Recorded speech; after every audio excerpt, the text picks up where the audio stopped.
최영일 시사평론가, 손정혜 변호사 자리했습니다. 오늘 첫 번째 주제 보겠습니다.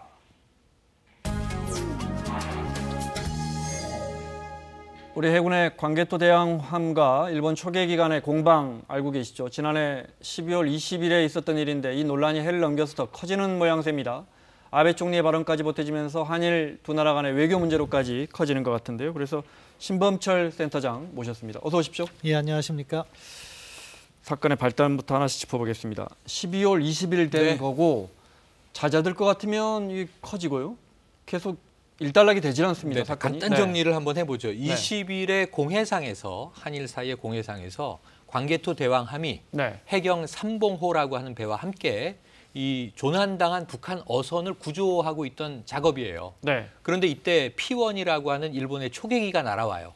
그러면서 이제 우리 군의 입장에서는 위협적인 저공 비행을 했다. 아니 육안으로 봐도 이게 인도적인 구조 작업을 하고 있는 걸 뻔히 알 수 있는데 왜 150m까지 낮게 날면서 두 번이나 지나갔다는 거죠.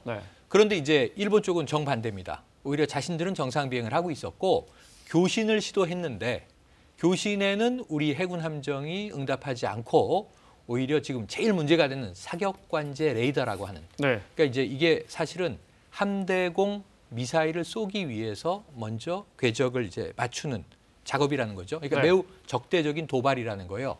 그러니까 이제 포를 발사한 건 아니지만 이 레이더를 우리에게 조사했다. 조사했다고 하는 것은 겨냥해서 쐈다라는 거예요. 여기에 대해서 이제 이 일본 쪽은 굉장히 강한 문제 제기를 하고 있는 겁니다. 양쪽의 주장은 완전히 다른데 제가 오늘 점심 때도 해군 관계자에게 확인을 했습니다만 이 FC라고 얘기하는 사격관제 레이더는 조사한 바가 절대 없다. 우리 군은 이렇게 얘기하고 있습니다. 알겠습니다. 알기 쉽게 잘 설명을 해주셔서 아주 구체적으로 이제 몇 가지 여쭤보겠는데 궁금한 게 많습니다. 일단 초계기라는 게 공해상이면 우리 구축함도 갈 수 있고 일본 초계기도 올 수 있는? 여기까지 맞습니까? 예, 그렇습니다. 공해상에는 어떻게 보면 주권적 영역이 아니기 때문에 군사적인 활동을 할 수 있는 거죠.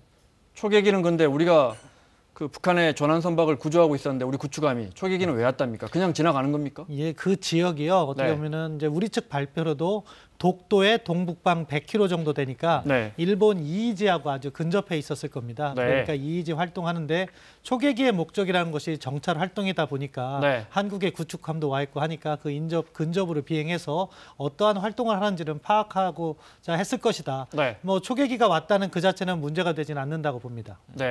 그런데 너무 최영일 평론가 지적했듯이 너무 가깝게 왔는지 그 초계기가 우리 구축함에 또 우리는 그 초계기를 향해 사격 통제 레이더를 쐈는지 이게 핵심이다. 예, 그렇죠. 서로 두 나라의 주장은 완전히 엇갈리고요. 예, 완전히 입장이 바뀌는 건데요. 잠시 후에 다시 설명드리겠지만 일본 측이 약간 오해한 것이 아닐까 싶어요. 근본적으로 이렇게 볼 때는 아무튼 일본 입장에서는 자기 EEZ 인적 이렇게 비행을 하고 있는데 한국의 구축함 그러니까 이게 3,000톤급 이상이거든요. 큰 구축함이 오는 게 이례적인 거니까 근접 비행을 해서 이렇게 확인을 하려고 했었던 거죠. 근데 이게 저는 근본적으로는 해프닝이라고 보는데요. 왜? 한국 그 해군과 일본 그 공군이 서로 소통만 잘 됐으면 아무런 문제가 안 되는 거예요, 사실은. 그러니까 막 사격 총대 레이더를 이렇게 작동했다고 하더라도 왜 했느냐 그 부분에 소통이 돼서 안 했다 그럼 확인하고 헤어졌으면 됐는데 그 소통이 하필이면 이 교신이 좀 잡음이 심해서 잘 이루어지지 않은 것이 양측의 오해를 쌓고 그것을 가지고 이제 일본이 본격적으로 문제를 제기하고 있는 거죠. 그 문제 제기에 우리가 보기에는 상당히 아베 정권의 정치적 의도도 깔려 있는 것 같은데 그것도 여쭤보겠습니다. 먼저 영상 보겠습니다. 일본 방위성이 공개한 영상인데요. 먼저 보죠. 지난달 20일 일본 자위대 초계기가 촬영한 영상입니다. 그러니까 일본 측이 촬영한 겁니다. 13분 정도인데 동해상에 있는 우리 광개토 대왕함과 표류하는 북한 선박이 보이시죠? 일본 당국은 이 영상을 우리 함정이 사격 통제 레이더를 일본 측에 고의적으로 조준한 증거라고 내놨습니다. 동영상 보면 사격 통제 레이더를 탐지했다는 자위대의 음성이 나오는데요. 들어볼까요?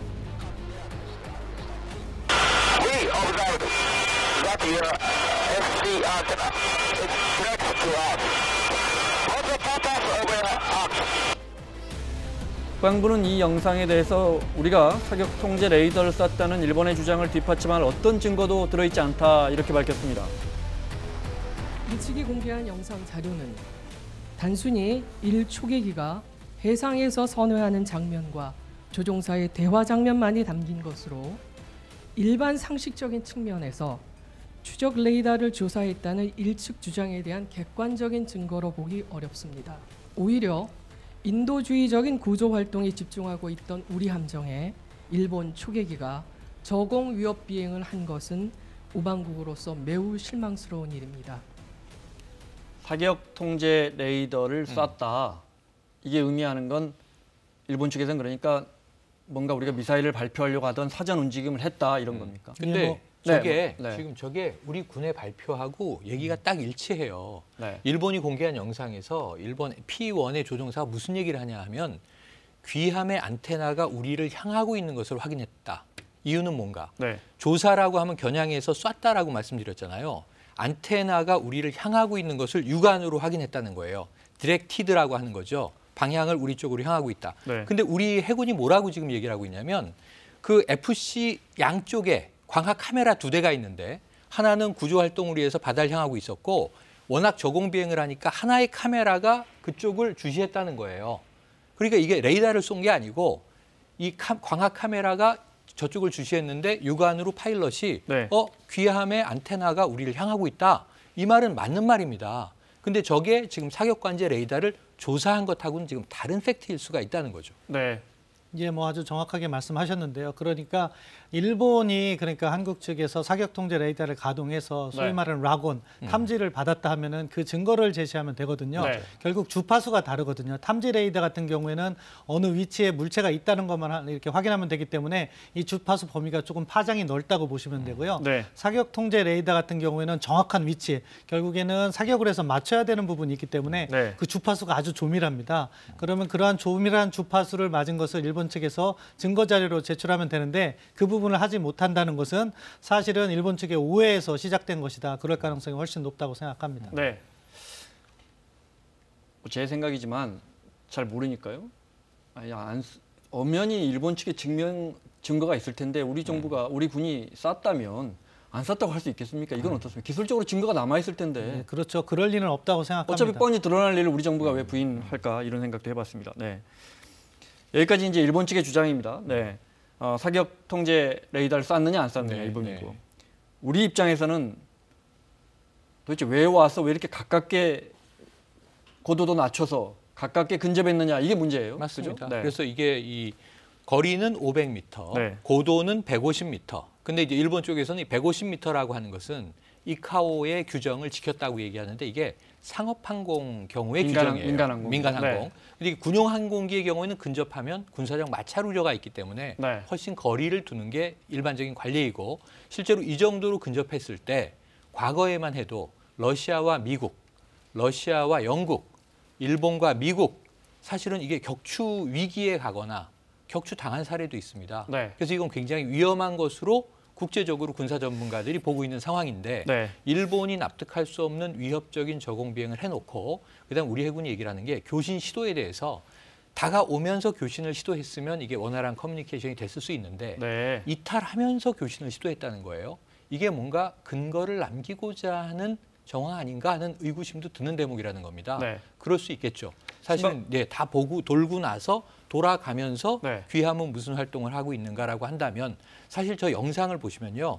항공기 안에서 캠코더로 찍은 매우 깨끗한 이 비디오 사진입니다. 왜 캠코더로 찍었을까요? 여러 가지 의구심이 남는 대목입니다. 역시 잘 모르지만 구축함의 속도, 구축함이 빨라봤자 초계기가 훨씬 빠를 테고 그렇죠. 다가온 건 초계기입니다. 일본에. 오히려 우리는 당연히 뭔가 대응을 준비해야 되는 상황이 아닌가.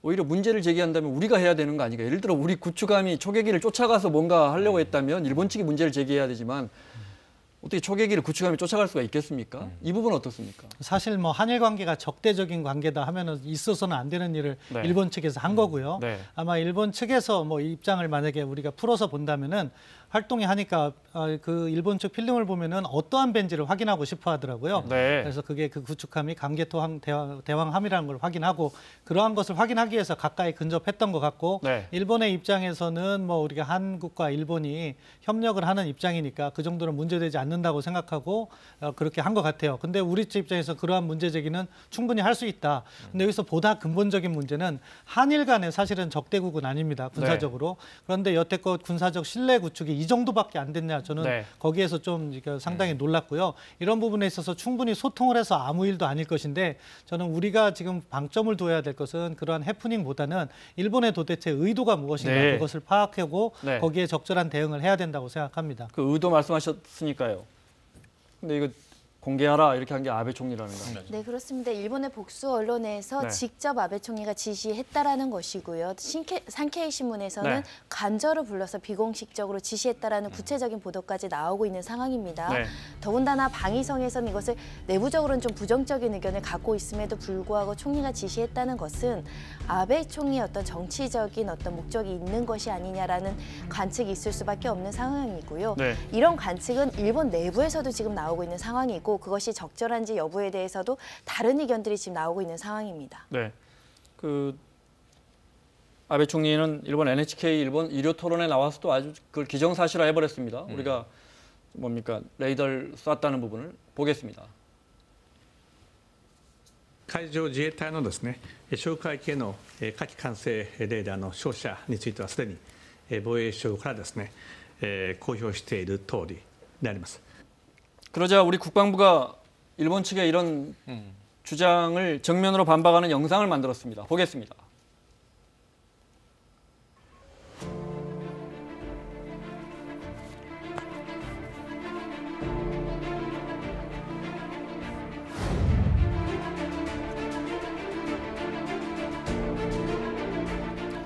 우리 군이 인도적 구조작전 중인데 일본 초계기가 저고도로 진입을 했고요.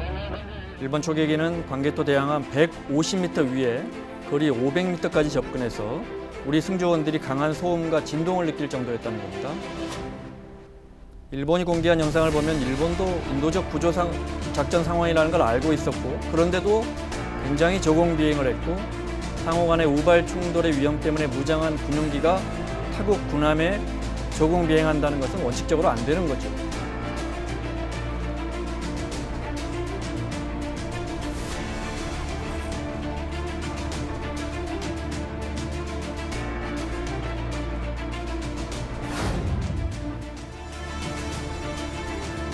일본 방위성 홈페이지에 게시한 자료를 보면 당시 초계기의 비행고도 150m는 국제법적으로 문제가 없다고 주장하는데 방금 말씀드린 것처럼 민간 항공에만 적용되는 규정을 일본 측이 들고 나온 겁니다.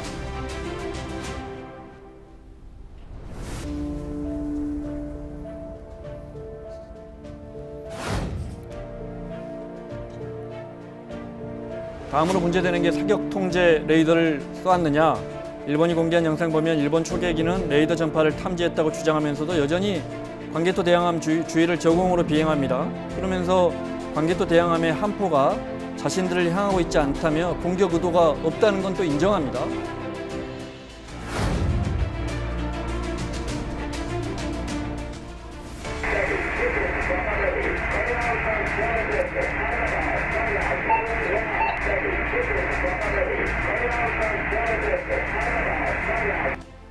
초계기가 시도한 통신은 잡음이 너무 심해서 광개토 대항함에서는 잘 들리지도 않았고 더구나 초계기가 통신을 시도한 시점은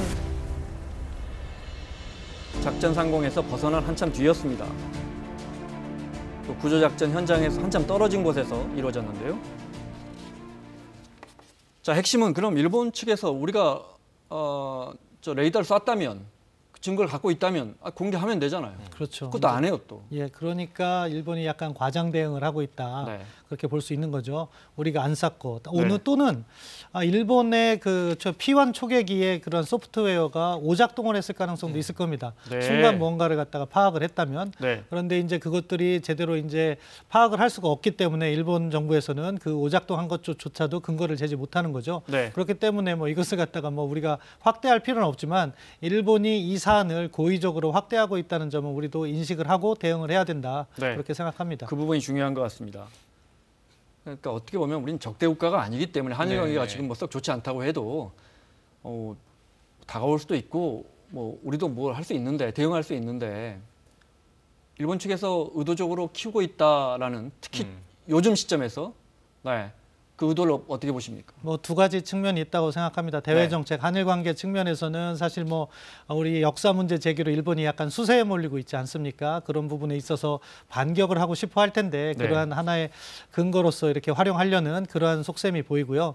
다른 한편으로는 일본 아베 총리가 일관되게 지금 주장하는 것이 국방 차원에서는 보통 국가화, 그래서 자위대를 이제 군대로 만들고 있고 그런 차원에서 이제 이 문제를 조금 더 강조함으로 해서 뭐 작년 연말에 방위대강 발표하는데 항공모함을 갖겠다 하니까 내부적으로 일본이 항공모함을 갖는 것은 위헌이다 이런 문제도 있는데 자꾸 이러한 문제를 부각시킴으로 해서 자신의 의도대로 아젠다를 끌고 가려는 아베 총리의 계산이 보이는 측면이 있다 그렇게 생각합니다. 최근에 강제징용 우리 피해자 배상해라는 대법 판결에 대해서 이제 관련 기업에 대해서 압류 결정에 대해서도 아베 총리가 아주 강한 유감을 표명했어요. 네, 굉장히 정부로서 심각하게 받아들인다라고 지적을 하면서 차후 조치까지 이제 검토해 보겠다. 차후 조치라는 건 국제사법재판소에 가져가겠다라는 의지인데요.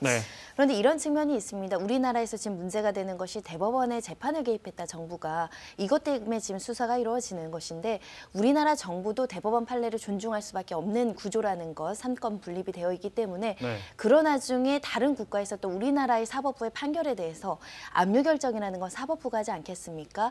그런 점에서 이렇게 유감의 표시를 이렇게 강력하게 여러 차례 이제 반복하는 것이 타당한지에 대한 의문이 있을 수 있고요. 결국 여러 가지 상황들이 지금 겹쳐져서 한일 관계가 악화되고 있는데 이에 대해서 좀 대화나 여러 가지 방법으로 해결책을 모색해야 되지 않을까라는 생각이 듭니다. 네, 알겠습니다. 마무리해야겠는데 신 박사님 말씀하신 것처럼 많은 우리 외교 안보 전문가들이 일본이 뭔가 이 갈등을 유발하려는 제스처에 우리가 너무 넘어가면 안 된다라는 지적이 많아요. 먼저 말씀 듣고. 뭐 근본적으로 이 사안은 해프닝에서 시작됐다고 생각합니다. 근데 일본이 그걸 가지고 정치적으로 과도하게 포장을 하고 있고요. 이 부분의 대응은 손 변호사님 말씀하신 거에 동의합니다. 이게 또 확전되면 일본의 정치적 의도에 우리가 끌려가는 부분이 있기 때문에 강경화 장관과 고노 회상이 이야기한 것처럼 국방 당국 간의 뭐 회담을 통해서 이런 것들이 상호 간의 신뢰 구축 조치로서 해결되는 과정을 거치면 된다 그렇게 평가합니다. 저는 이 영상이 좀 연출된 것이 아닌가 하는 의구심을 가지고 있어요. 13분 7초짜리인데 우리 관계토대항하면서 우리 쪽 영상에 보시면 교신 내용이 거의 안 들립니다. 잡음이죠. 근데 일본이 공개한 것, 그 내부에서 조종사들이 한 얘기니까 깔끔하게 들리거든요. 근데 우리를 향해서 뭐라고 얘기를 하냐면 전 귀에 거슬리는 게 우리는 저펜 네이비다라고 얘기해요. 저펜은 네이비가 없습니다. 네이비는 해군이거든요. 저 초계기 P1은 해상 자위대 소속의 초계기예요. 일본은 해군이 없고 해군을 가질 수 없단 말이에요, 국제적으로. 이런 측면에서 일본의 어떤 욕망이 그 대목에 담겨 있는 것 아닌가 하는 생각을 해봅니다. 알겠습니다. 자, 신범철 센터장님 여기서 보내드리고요. 고맙습니다. 손정혜 변호사, 최영일 평론가와 함께하고 있습니다. 오늘 두 번째 주제 이어서 보겠습니다.